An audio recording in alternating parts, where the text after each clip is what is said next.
始まる。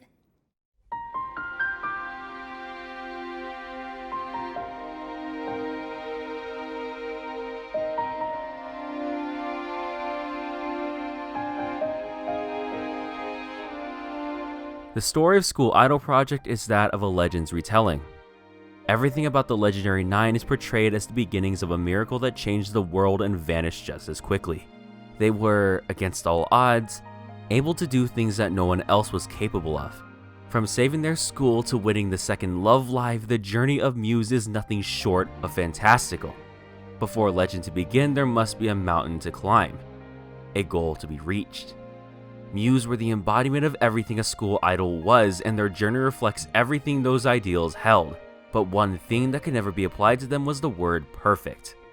Words like normal, radiant, worrying, different, and unique were all things you can apply to them, but the word perfect definitely could not.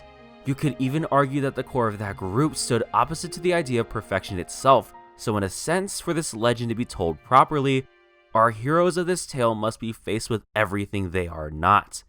If there was anyone in the world of school idols that could be described as perfect, it would be the group whose name was a challenge for all those who would arise from the bottom. Defined by Nico herself as being the picture of everything an idol should be, Arise for the entirety of Love Live's story stood opposite to that of Muse in every sense of the word. While Otonokizaka High School was rich with history and shadowed in mediocrity and old-fashioned tradition, UTX embodied the spirit of the modern and ever-changing Akiba. It was a brand new, shiny, and technologically advanced facility that was pretty even to look at. The uniforms were stylish and even just the air of the school itself screamed shine. And playing on its massive screen that sat on the front of its massive building was footage of 3 girls who embodied that same modern and stylish vibe. The champions of the first Love Live and the greatest idols of the day were the inspiration for Kosaka Honoka to find a way to save her school, but as that meeting began with Honoka looking up at them as she stood below, the beginning of the Legend of Muse presents us with one major goal. For their journey to the top, those 9 must first conquer that which stood in their path. For Muse to become legends, they must first defeat the picture of perfection that overshadowed them in every way. In order to fully understand what made Muse so special, it becomes necessary to understand the ones they defeated and why their presence in the story is so important. This is Arise, the perfect rivals for the legendary 9.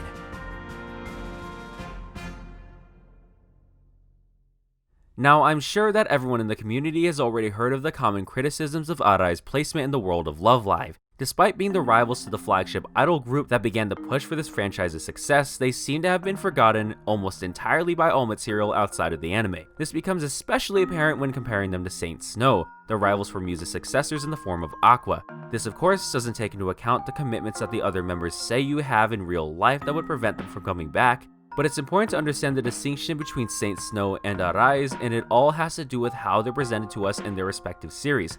Saint Snow's purpose in Sunshine is not to just be a challenge for Aqua, but to be relatable to them in every way possible. From a relationship between older and younger siblings, their hometown being by a port, and most notably the fact that they failed, Saint Snow are rivals to Aqua because they represent the ideal that Aqua are not the only ones fighting and failing in the world of Love Live.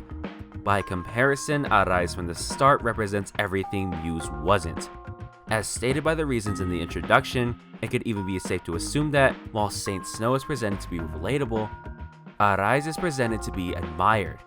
That's an important distinction you have to make from the get-go, because it points out why they get little to no character development at all throughout the course of the entire story. But what purpose would there be for the picture of perfection to need to grow? And that is where we need to start. I mentioned perfection a lot through this video because it's clear from School Idol Project's story that Arise is in every way flawless. Yes, they work hard and always strive to improve, but their execution, their looks, and their skill all stand head and shoulders above anyone in the world of school idols. It's even pointed out that they're so good that they're indistinguishable from regular idols. The only real flaw found within them in the entire series is by Eri, who's judging them by a standard that lies squarely outside what is expected of an idol. A ballet dancer may view the dancing of an idol to be lesser than their own, but a ballerina using those standards alone is still an inferior idol to someone like the members of Arise, who lies squarely in the expectations of what is desired from that world. If an idol's job is to put on a show that entertains the audience, makes them appear radiant, and makes others smile, then there was no one who did so better than Arise. Even just a video of them performing on screen is enough to draw a crowd. The charisma is so great that their very name brings with it an excitement like no other. It's so blatant that even their names each have to do with this idea. Yuki coming from the word excellent, Todo Erina meaning excellent, jade, and temple, Kira Tsubasa meaning shining wing. They were UTX's guiding light and a perfect representation of everything they were. And perfect is inherently unrelatable to the average person. When the average person sees someone who is flawless, they view them through a lens of admiration. They're the kind of person who can't be matched and thus will always be the goal for others to chase after. Celebrities are portrayed with this air of superiority and are always given this stigma of being better than most. They are not like you, or more accurately, are meant to be better than you. So if perfection is a wall that disconnects the regular person from the idol they pursue, it's fitting then that Honoka's first encounter with them was not in person, but rather separated from them by a screen. They were inherently separated by status, height, and even physically. They lied beyond Honoka's grasp. Because Season 1 of School Idol Project focuses more on the pressing goal of saving the school and gathering members, it's no wonder why Arise makes all but 2 or 3 appearances. Muse's goal at the time was not necessarily winning Love Live for glory's sake, but to gain enough notoriety to save their school. Even then, Arise still stood at the top, winning the first Love Live while Muse sat there withdrawn from the competition, broken, defeated, and hopeless. But there's an important scene that happens at the end of Season 1, as Muse finally comes together and for the first time truly performs as the group they would come to be. It's now all 3 members of Arise watching Muse perform, not on a massive screen like the one in their school, but the one on their laptop. While Muse was able to come together, they far from matched the skill of Arise. It's in Season 2 where we finally get the interactions between Muse and Arise, and it all occurs in the season that has the most to do with Muse finding the meaning behind why they perform at all. And fittingly, it's in episode 3, when their entrance into the qualifiers is dependent on whether or not they can even stand on the same level as those legends that they were pursuing. But it wasn't Muse who reached out to Arise. It was Tsubasa who came down from her tower to acknowledge Honoka, who was looking from below, an acknowledgement of their talent and skill. In fact, all 3 of them knew more about Muse than they expected, with each of them pointing out their unique abilities. This simple acknowledgement from Tsubasa to Honoka highlights 2 things, one of which Tsubasa admits later on. They acknowledged Muse as a rival for a while, seeing them as their biggest threat in the first Love Live, but secondly that this was more of a power move on their part. This acknowledgement of skill was less a concession, but more so them declaring, "I'm watching you. I know what you're capable of, and that won't stop me." They had full confidence that even though Muse was good, that they couldn't beat them. でも、あなたたちは全国1位で、私たちはそれはもう過去のこと。私たちはただ純粋に今この時一番お客さんを喜ばせる存在でありたい。ただそれだけ。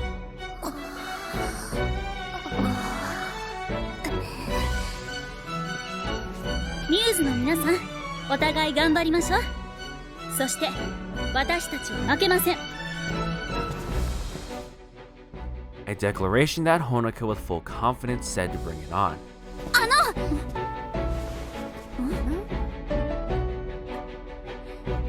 アライズの皆さん、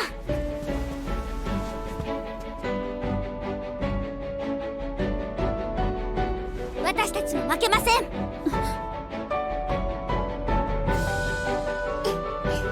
日はありがとうございました。あなたって面白いわね。ねえ、もし歌う場所が決まっていないんなら、うちの学校でライブやらない？屋上にライブステージを作る予定なの。もしよかったらぜひ一日考えてみて。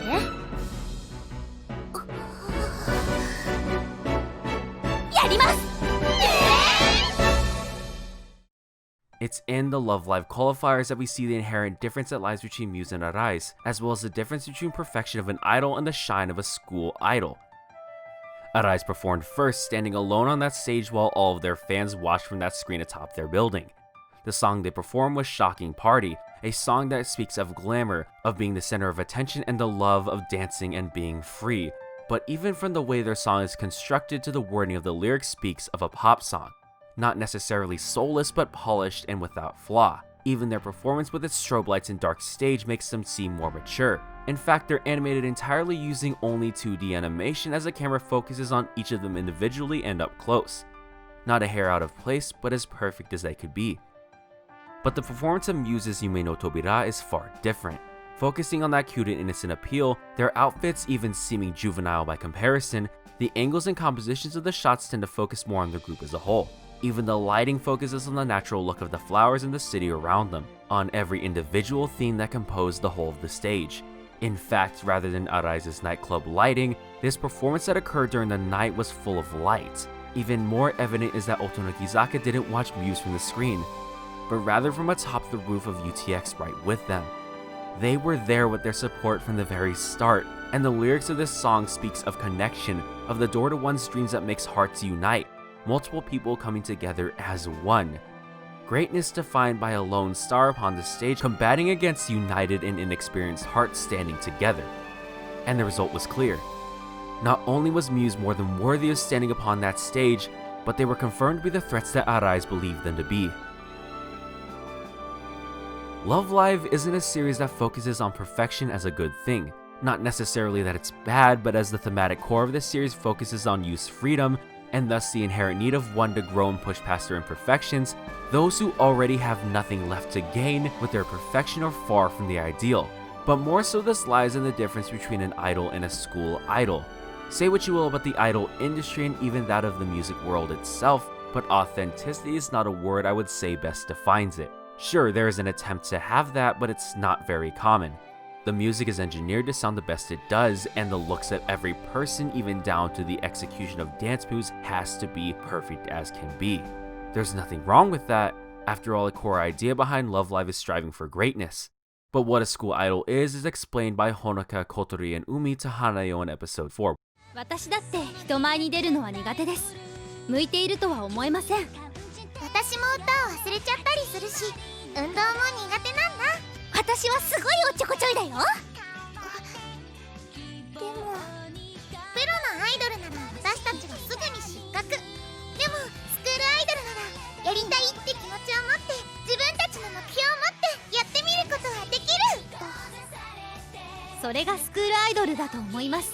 だからやりたいって思ったらやってみようよ。A school idol's inherent appeal is to help those who don't know who they are to find a shine in order to pursue the next. That imperfection and the belief that one is normal is inherent to this idea. That's why arguably you could even say that Muse's choreography, looking as simple as it does, is part of the appeal. In comparison to the heavily rehearsed and flawless moves of Shocking Party, Yume no Tobira is childish and innocent.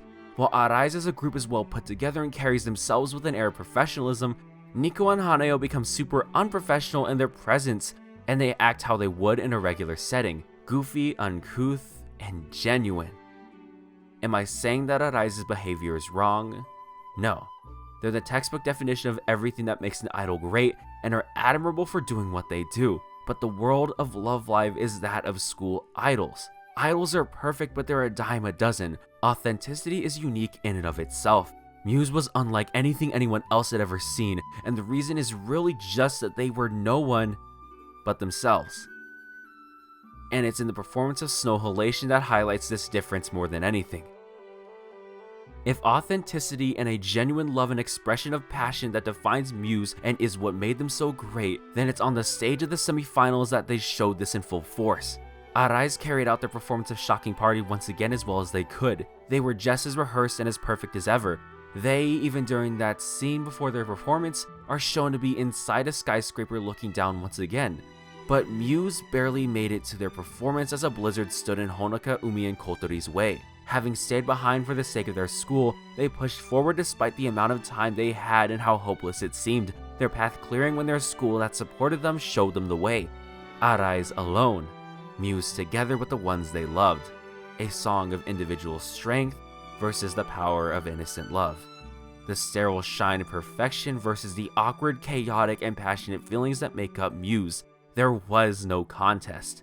In fact, Shocking Party being performed once again shows that they could not improve. There was nowhere else to go because they were already at the top. The winner was decided the moment that Muse's feelings were united. Arise was no longer at the top, for Muse took their place standing in the light. ねえ、優勝しなさいよ、ラブライブ。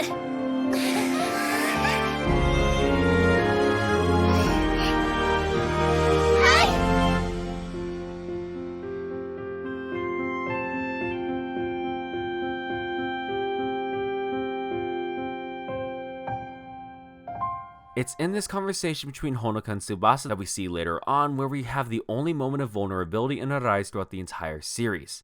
In her frustration and inability to understand why she lost, she asks Honoka what drove Muse, because in terms of talent, work ethic, style, and everything that was put into the performance itself, Arise was their equal and possibly even greater. Their pride was their style. And they put that forward with everything they had, yet they still didn't stand a chance against Muse. Why was it Muse who stood above them? Why was it the picture of perfection that stood no chance against those inexperienced, flawed, and awkward girls? It's because they were the embodiment of everything this competition represented. The very basis of Love Live is that every group wins solely through the support of their school and from those who watch from afar. Those who win receive the votes of everyone who admires them from all across Japan witnessing their shine. While Arise was able to be admired, to connect with someone requires understanding. It's impossible to connect with that which is perfect, but Muse was anything but perfect. They had individual talents and tried with all of their might, but above all, their appeal was their ability to connect with their audience because their mission statement from the start was to make people understand their love and acknowledge the love of others who supported them. A story made together.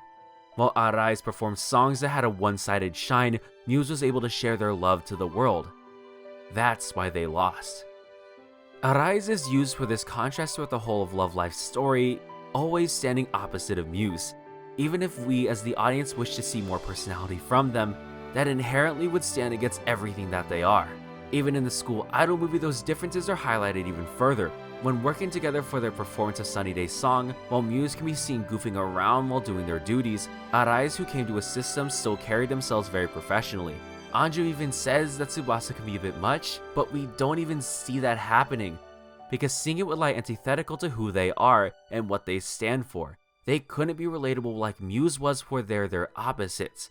Factored into the story of the film where Muse was at their peak of popularity and struggled with the question of what they should do for the future of Love Live. It was once again Arise who came to give Honoka an answer. 私たちは続けることにしたの。学校を卒業してスクールアイドルじゃなくなっても、3人で一緒にアライズとして歌っていきたい。そう思ったから。翼さん。あなたの気持ちは分かっているつもりよ。私も迷った。ラブライブを目指し、スクールアイドルを続け、そして成し遂げた時に終わりを迎えるのはとても美しいことだと思う。でもね、やっぱりなくなるのは寂しいの。この時間を、この一瞬をずっと続けていたい。そしてお客さんを楽しませ、もっともっと大きな世界に羽ばたいていきたい。そう思ったから私たちは。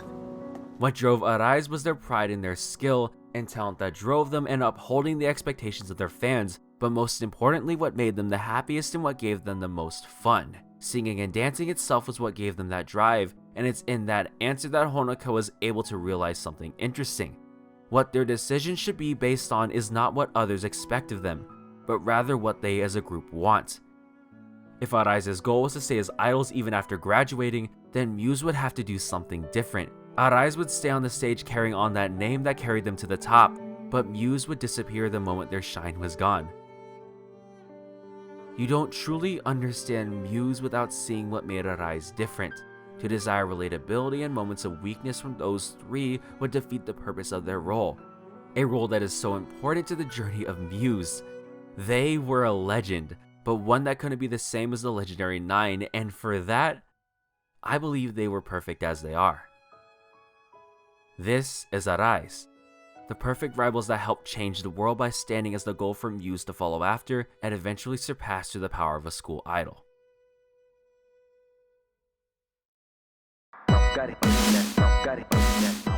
Thank you for watching another edition into the Love Live Analytical series. If you want more talk about rivals, next week I have a video about Saint Snow coming out. So if you want to see that, maybe you should like and subscribe and hit the bell so you don't miss that. By the way, these videos wouldn't be possible without people like Motka Mitsuki, the Nadad, Mr. Cynical, Couch, and thanks Nitrad. If you want more information on videos that are coming out, you can always follow me on Twitter and check out my Discord. And if you don't want to support my Patreon, you can just donate to my coffee. Also, the script for this video is available on my website, so go check it out. Click on that. Go. Thank you guys for watching. I'll see you next time. Goodbye. Crap store top two. Betters like Paji with the source and you the copy. You can bust it to your even pretending that you forgot me. Gliding like a Tory, we be flyer, them and not me. Devoted to the craft, you can read it in the kanji. Trying to get deep, I'm the anime teacher. Trying to start beef, I'm the weeaboo reaper. Trying to have fun, I'm the #1 feature. Trying to be dumb, I'm the perfect gatekeeper. Like